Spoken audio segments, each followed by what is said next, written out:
What's up, everybody? I know this video is pretty late. I asked you guys for some questions 2 years ago, and I'm just going to answer them now, alright? Um, the reason I did not answer any of you guys' questions just because there were not many good questions, and I would still think these questions are pretty basic and pretty obvious, but I'm just going to answer them for you guys. So let's get started. So the first question right here is from František, and his questions are: high reps. Do you end up with high repping? If yes, why?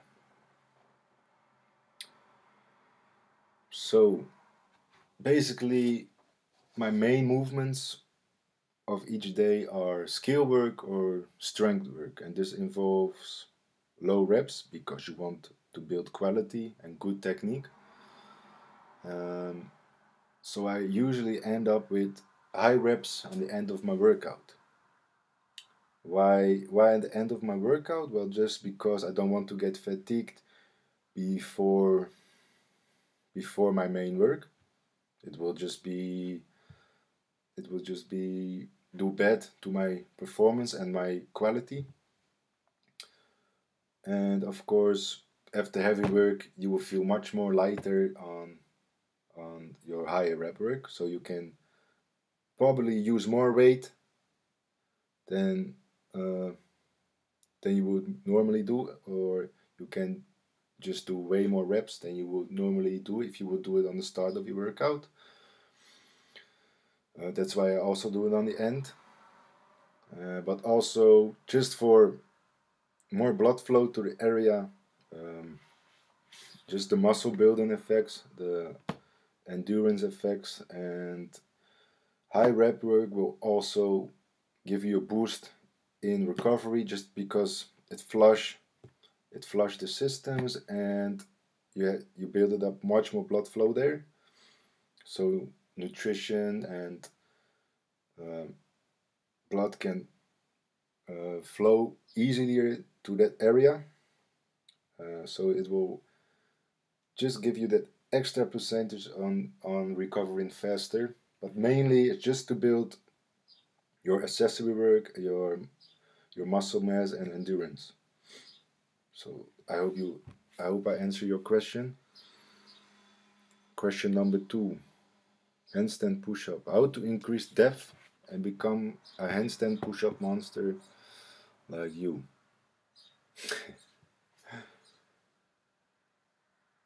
So just increasing depth will not become a you will not become a handstand push-up monster like me, but of course I know what you mean. I'm just going to answer your question on increasing depth, okay? Depth. So it's pretty simple, right? So I'm assuming you can already do basic handstand push-up sets, freestanding handstand push-ups, basic ones on the floor. Let's say you can do basic handstand push-ups on the floor. Okay, I first want you to build up to a 5x5 on the floor. Once you can do that, you can start adding isolations, and because you want to increase depth, you're going to hold the pulse on the bottom of your rep. So with the nose or head to the floor, you will hold for 2 to 3 seconds before pushing up to another rep. So you will probably start off with 2 to 3 reps on that, and you will build up to a 5x5 on pulsed reps, alright? And then you can start adding elevation. I would suggest to first start on the flat elevation, just because this will teach you to move down in the proper line. Many people make the mistake of going down in a straight line, and this will only you will only get so far down, because if you want to get down more in a bigger range, you will have to arch your back, or you will just lose your balance. And this just because, yeah, you were not in the proper line.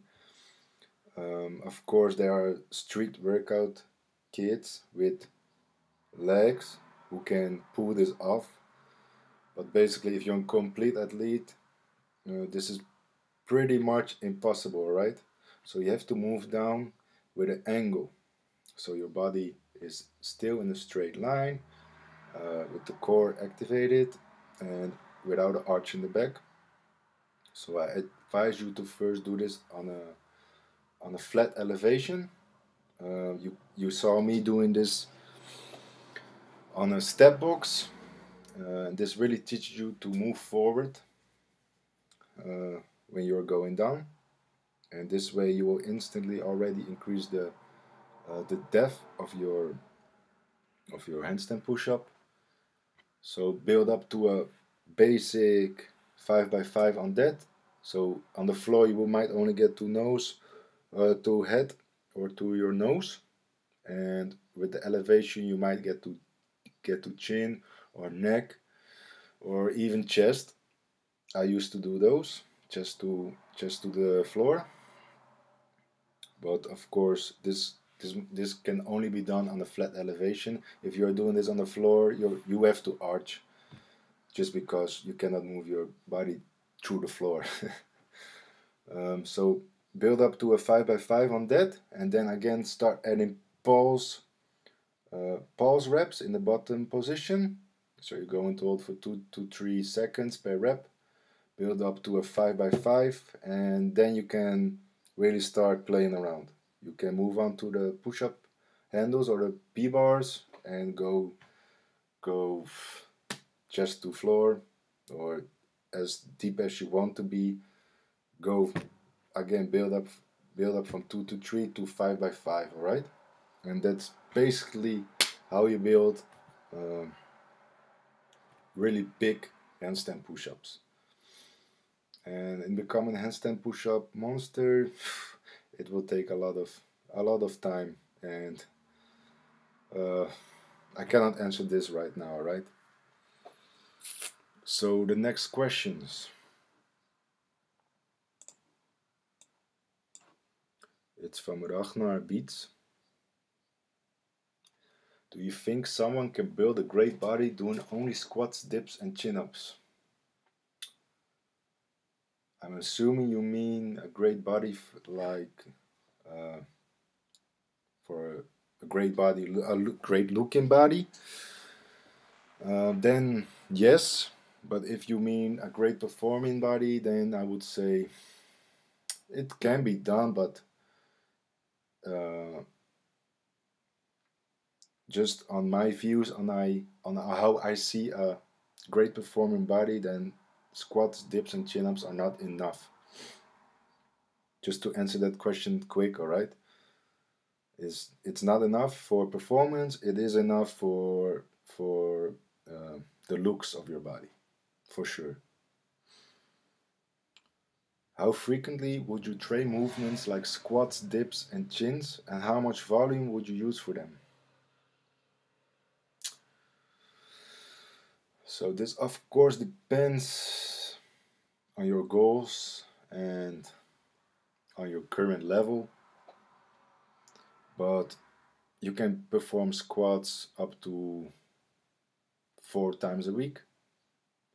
Dips, I would say 2 to 3 times a week, not more. And chin-ups, I would say, I know people who do chin-ups every day. I remember in my old times when I first started out, and when I got more advanced in the barbarian times. Maybe some of you guys still know those times, but we used to do pull-ups every day, and we would still make great progress. But yeah, of course, I did not have much knowledge back then. But the more often you can do chin-ups, I would say the better. Yeah.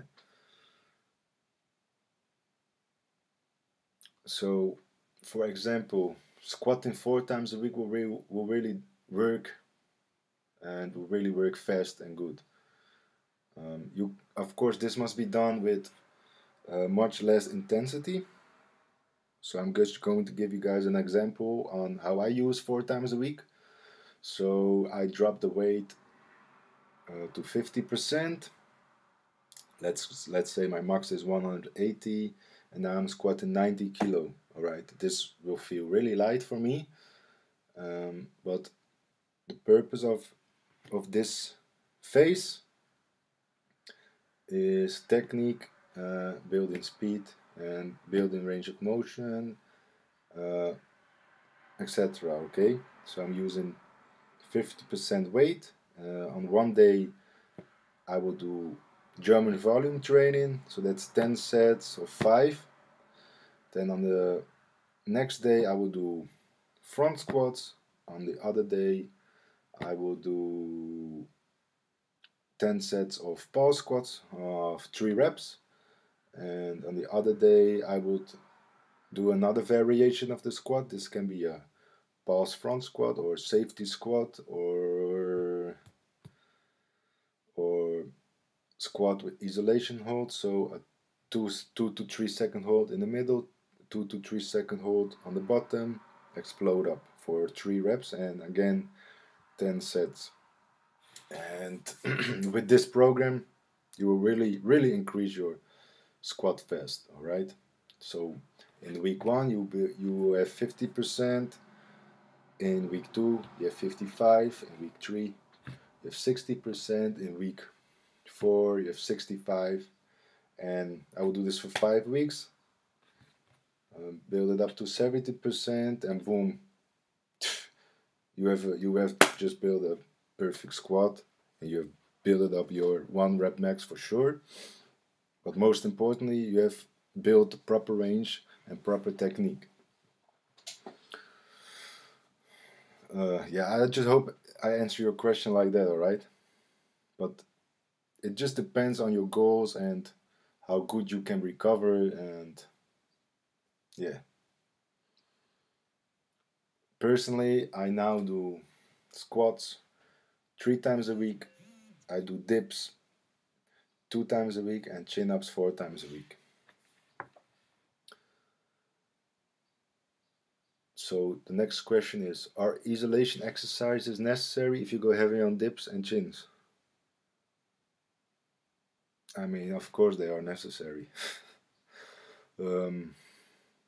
If you only go heavy on dips and chins, then you need an accessory exercise to balance out your shoulders.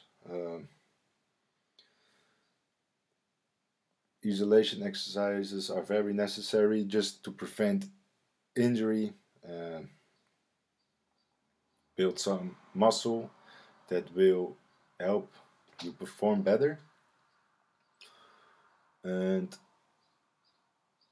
if you only go heavy on dips and chins, you will get injured. You just need the different types of training styles. You just need high reps. You need accessory work for your shoulders, for your weak points like your grip or your back. You need to perform rowing movements. You need to build your body from all angles possible, so no weakness is left. And doing only heavy dips and chin-ups will make you just plateau really fast, and will leave your body in pain. And that's your question. Okay. So the last 2 questions are similar, but basically they want to know how I combine calisthenics with weightlifting. Would you recommend to do squats, deadlift, and bench press one day and calisthenic moves the other day, or rather mix it up?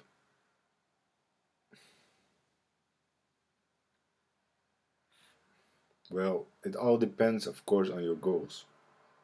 If your goal is to be a powerlifter, then your calisthenic work is going to be accessory work. But if you want to be good at both of them, then of course mixing it up is better. So before I started doing uh, before I started adding weightlifting to my calisthenics, I was doing leg day. On leg day, I would do stair sprints, I would do beach sprints, I would do lunges and pistol squats. So when I started adding some weightlifting, I replaced the lower body day with squats and deadlift, and the accessory movements would be, let's say, I will do lunges, I will do Bulgarian split squats, I will do glute ham raises, I will do jump squats, I will do maybe sprints as a second session. Yeah, so that's basically how my lower body day looks back then and right now. So of course the heavy work is going to be first, and the accessory work will be second.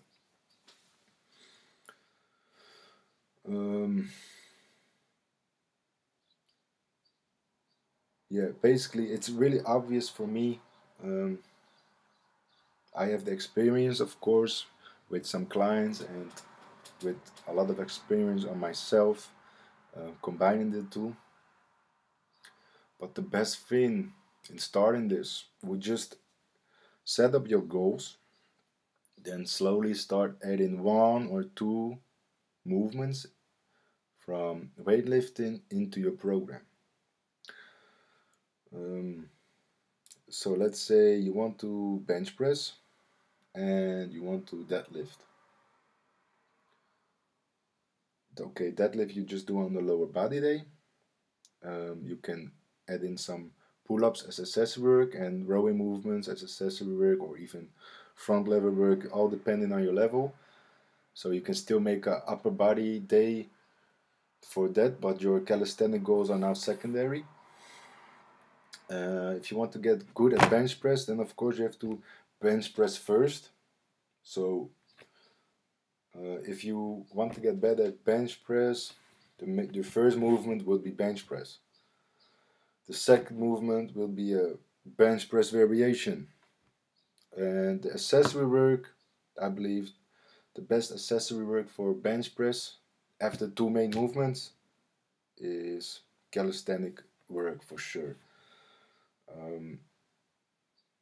I believe people who bench press heavy really need that connective tissue health. So adding some straight arm work there will really benefit you a lot. And just because the bench press is such a straight line movement, it's all the time the same movement, right?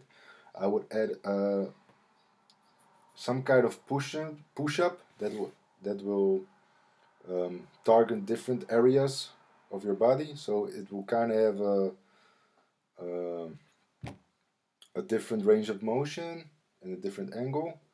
And I would add in some ring work, so yeah, you just build that your stabilizers much stronger, and that will really help boost, of course, your bench press too.